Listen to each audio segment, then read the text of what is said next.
જય સ્વામિનારાયણ. આજના દર્શન. જય ગણપતિ દાદા. જય કષ્ટભંજન દેવ. Good morning. જય સ્વામિનારાયણ. જય શ્રી રામ. જય શ્રી કૃષ્ણ. જય માતાજી. ઓમ નમઃ શિવાય. સિદ્ધેશ્વર મહાદેવની જય. આપણે બાજુમાં કેરાળા ગામ કે નાનું એવું ગામ છે. અત્યારે ગામની અંદર 70 માણસની વસ્તી છે. અત્યારે હાલની તારીખમાં 70 માણસો. પણ અહીંયા એકદમ ભગવાનનું મંદિર મસ્ત બનાવ્યું છે. ઘનશ્યામ મહારાજનું મંદિર બનાવ્યું. કાલે પ્રોગ્રામ હતો, આજે પ્રોગ્રામ છે. કાયમિક નોખા નોખા પ્રોગ્રામો ગોઠવાય છે. એટલે આજે હિતેશભાઈ અંટાળા આવવાના છે, તો આપણે સાંજે હિતેશભાઈની મુલાકાત લેશું. હિતેશભાઈ અંટાળા એ આપણે એક ફેરવા હસાવી તો દે જ એમ. એટલું મસ્ત બોલે, દેશી ભાષા, આપણી તળપતુ ભાષા. તળપતુ ભાષામાં એ જોક્સ નથી કહેતા, એ લોકોને સમજાવે છે કે તમે ક્યાં જઈને ઉભા છો.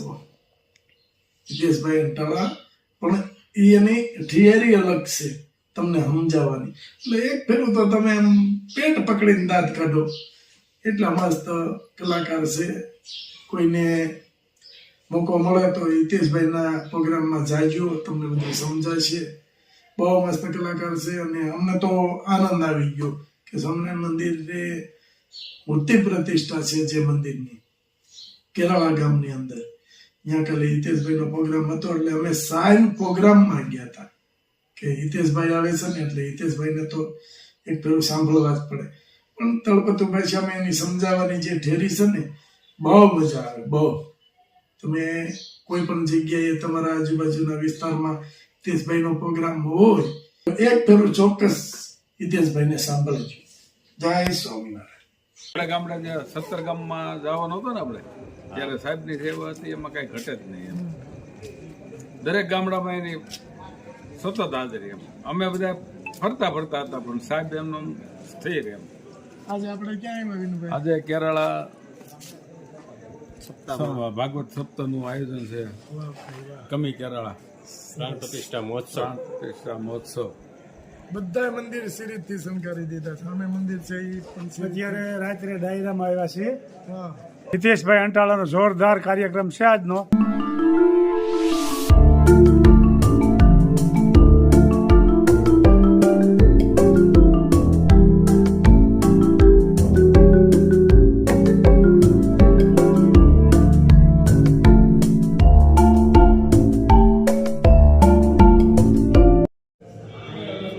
કેરાળા મંદિરમાં કાલે પ્રાણ પ્રતિષ્ઠા મહોત્સવ છે, અને અહીંયા ભગવાનના પ્રાણ પ્રતિષ્ઠા મહોત્સવ થાય. આ મંદિર છે કેરાળાનું નવું બનાવેલું. જો કેટલું મસ્ત મંદિર કેમ છે. મંદિરમાં કાંઈ ભગવાનની દિયા હવે હું ન થાય. એ તો થાય ને ચંદીભાઈ. અને કેરાળાની 70 માણસોની વસ્તી, એમાં આ મંદિર. હા, 69 છે. 70 ઓહો, 69 માણસોનું રેસિડેન્ટ હાલમાં કેરાળા. સત્તા મંદિર મંદિર બન્યું કરોડોના ખર્ચે. ભવ્ય મંદિર. ભવ્ય મંદિર. ખાલી મંદિર બન્યું એટલે નહીં, પ્રતિષ્ઠા એની જે કરી છે ને, એમાંય કઈ ઘટે નહીં. દરરોજ રાતનો પ્રોગ્રામ ડાયરા. અમે કેરાળા ગામ દોડા બંધ, ત્રણેય ટાઈમ, સવારમાં ઉપર ને સાંજ. આજુબાજુના ગામના આપણે આજુબાજુના ગામના દરેક બધા પ્રસાદ લઈને જાય. પણ કોઈ હરિભક્તો આવે ને પ્રસાદ લીધા વગર આવવાનું, એટલી તો એની વ્યવસ્થા. આમ પણ મંદિરમાં લાઇટિંગ જોઈ રહેવું પડે. સિંહાસન કેટલું મસ્ત બનાવ્યું છે. સિંહાસન મસ્ત, કેટલું સિંહાસન. વાહ ભાઈ વાહ, જમાવટ કર્યું છે. અને ઉપર હનુમાનજી. જોઈ લો મંદિરનો ગેટ, ઉપર હનુમાનજી મહારાજ, અહીંયા ગણપતિજી મહારાજ. વાહ ભાઈ વાહ, આખો ગેટ આમ જેવો એક પેલો આમ જોતા રહી જાવ. એની દયા હોય તો વિનુભાઈ શું ન થાય. 69 હા, 69 જણાની વસ્તીમાં આવું મંદિર ભવ્ય. હનુમાનજી મહારાજ, ગણપતિ મહારાજ.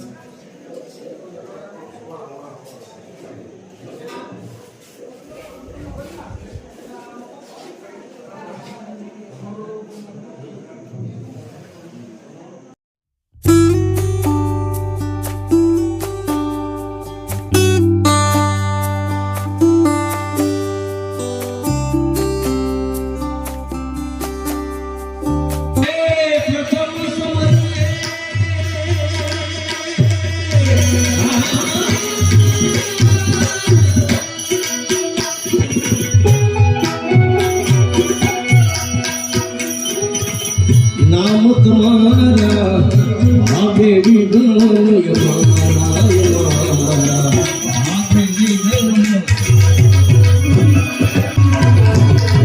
આવો સુખ કરે એ જીવને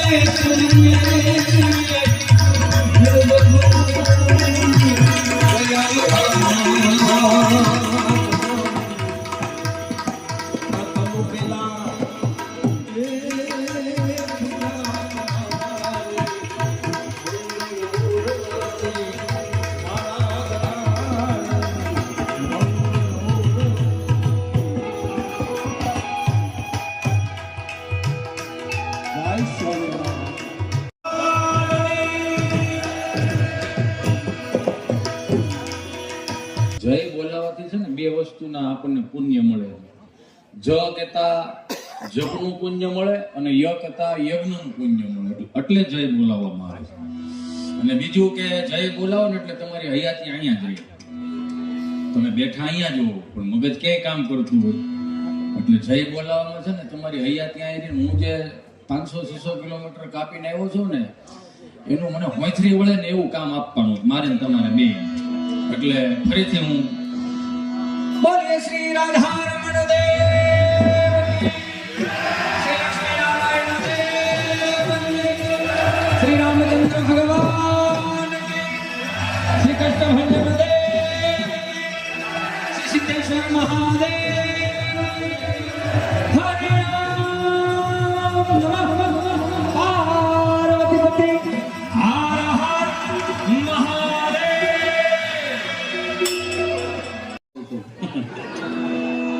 નહીં એ તો એમ મને એમ કહેતો હતો કે ભીંડો ભરીને થાય કે સોળેનું ભરીને કીધું કેમ રે. મેં કીધું મહિનો વિયો જાય સોળે ભરતા. આમાં બધાને છે ને અખતરા બહુ કર્યા બધાએ, પણ એક અખતરો આપણે આપણી જાત ઉપર ન કરી શક્યા કે આપણે કઈ વસ્તુથી કઈ વસ્તુ સુધી રહી શક્યા. લ્યો જેટલી વસ્તુ નહોતી મળતી એ બધી રહી તો શક્યા ને. એમ જો તમને કોઈ હાથમાંથી સિક્કો ગયો પાછા બહાર ટીમડા બોલાવા ભૂલી ગયા. એટલે ઈશ્વરે ચોખ્ખું કીધું કે આ કોવિડ નામનો રહ્યો ને એ ખાલી બમ્પ હતો, મારી પાસે હાઈવે પડ્યો, જો સીધા હાલો તો. સીધી જ વાત છે આમાં. 5-15 દી પૂરતા જે આમ મહાનગરોમાંથી આપણે ગામડામાં આવે છે એ 5-15 દી પૂરતા મહાનગરોમાં ગમે બહુ કે ભાઈ ભેણી પ્રત્યે પ્રેમ છે, ગામ પ્રત્યે પ્રેમ છે, બહુ સારી વાત છે. પણ મહાનગરનો રંગ ગામડામાં ન લગાડો. પ્રેમથી કહું, મારે તમને સફર ગામડાથી અને મહાનગરની કરાવડાવી છે. 5 દી આવે 15 દી આવે વાંધો નહીં, પણ જેટલા દિવસે વાડીએ નો એટલા રાત્રે વાડીએ એ એક જોયા જેવું. નગર પાવર તો દિવસ નો થાય. કાંઈ વાંધો નહીં, તો આવે વાંધો. હાથ બાર આપણા બાપુજી નો શું વાંધો, પણ એનો વાંધો કાંઈ નહીં. પણ પ્રોગ્રામ આની વાડીએ કરો છો ને કોઈ તરહ આની વાડીએ હું લેવા નાખો. એ એક જોયા જેવું. એમ અઘરો કેસ થતો જાય છે. સહજ રીતે સનાતન સંસ્કૃતિમાં મેન જન્મ તમે બધાએ અને મેં જન્મ લીધો હોય તો મારા બાપ બે હાથ જોડીને કરબદ્ધ પ્રાર્થના કરું. હવે ક્યાંય તલવારું કે ક્યાંય ગોધું કોઈ નીકળી નથી જવાનું. હવે આપણું છે ને એ આપણે હાંસવાનું. આજની કુટેવ ત્રીજી પેઢીએ સંસ્કાર ન થઈ જાય એનું તો ધ્યાન રાખવાનું. બીજું છે શું આમાં? કાંઈ નથી આમાં. શાસ્ત્રોક્ત રીતે તો આપણે કઈ કરી નથી શકવાના. 4 વેદ મગજમાં નથી ઉતરતો. 2 વ્યક્તિ છે આ દુનિયામાં, 2 વ્યક્તિ મેં જોયા છે. એક વ્યક્તિ એવો કે અમારો છોકરો અમારે કયામ નથી. હા કે ના? તો કયો કેમ આમ તમે આમ ઘેરેથી ભીમાં આવ્યા છો ભાઈ તમે બધા? હાથ કાઢું મારો બાપુ ગયો. અમુક એમ હોય કે અમારા છોકરા અમારે કયામ નથી, અને અમુક બાપુજી એવા હોય કે મારો છોકરો ગમે ને કહી દે.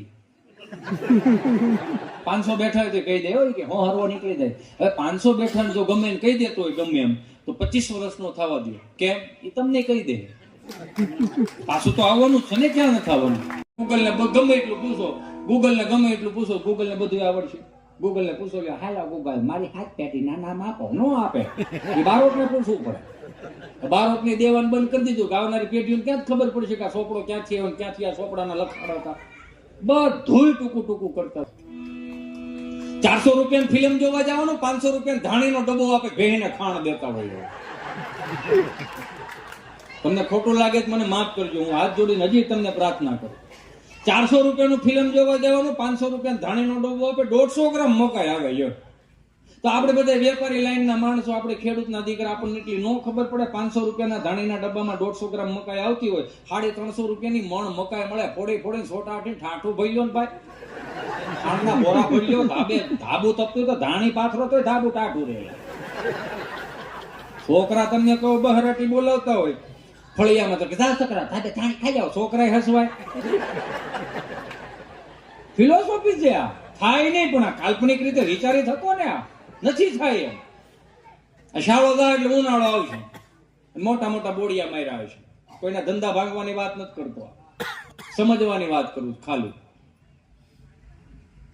400 રૂપિયાના મોટા બોડિયા માર્યા. બાહુબલી ગોલો, હિમાલય ગોલો, ગિરનાર ગોલો. આપણને ઓહો આ મોટા મોટા પર્વતોના નામ લીધા છે, ગોલો કેવડો હોય. 400 રૂપિયાનો ગોલો એક તાહડામાં આપે ને આવડો મોટો ગોલો. અને અમે શેરી ઉપર તો એવી રીતે મૂકીએ તો આપણને એમ લાગે કે આપણા નહીં ભાઈ નિહાણી મૂકી જાય. નિહાણી કામ નિહાણી શેરી ખાય તો આખું ઘર શમશી ભરીને ખુતરીને ખાવ. ઓટકાર નું આમ ફીલ થાય, સંતાબેન ગોલો ખાવા ગયા થાય, ફીલ ન થાય. આમ ગોલો ખાવા એમ ઠીક છે. આ બધું 400 રૂપિયાનો ગોલો આવે તો તમને ન ખબર હોય તો કહી દઉં, 120 રૂપિયાની 1.5 મણની પાઇટ આવે. ખૂણે ખૂણે આખું ઘર છોટી જાવ ને, નો ફૂટ્યા તો થોડો ઢાંકી દો એટલે પાછી એવી ને એવી 1 મણ પાઇટ આવે બરફની, છોટી જાવ નો ફૂટેલા. સમજો આખી વાત. મહેનતની કમાણીનો રૂપિયો એમ નહીં જવા દો, એમ નથી થતું. આ બાપ બહુ વાપરવાનો શોખ જ હોય તો મારા બાપ કો ગામમાં નાના બાપની દીકરી એટલે કે ગરીબ બાપની દીકરી હોય ને, એને અહીંયા પૂછો ભાઈ તારે કઈ જરૂર હોય તો કહેજો. અરે તમારો હોકારો એને જીવડાવી દે. હું વાત કરો છો? હું જાતો ને હો ભાઈ, હું બેઠો છું, તમ તારે કાંઈ પણ જરૂર પડે તો તમ તારે કહેજે.